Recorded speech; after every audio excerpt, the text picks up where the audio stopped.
త్యాగం, సమర్పణ. రూతు అనే యవనస్తురాలు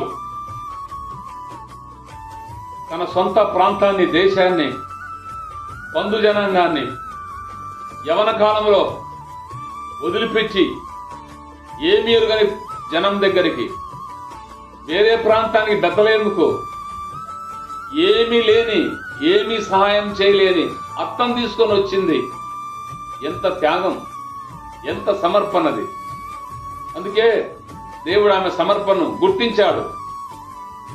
ఆమె కష్టాన్ని, కన్నీరును, ఒంటరితనాన్ని, పేదరికాన్ని, కడు దీన దరిద్రతను దేవుడు గుర్తించి ఏ పొలములో కోత కొయ్యవారు వెనక రాలిపోయిన గింజలను ఏరుకునే స్థాయి నుండి అదే పొలానికి యజమానుడైన ఆసాయ భూసామైన బోయాజును భర్తగా చేశాడు.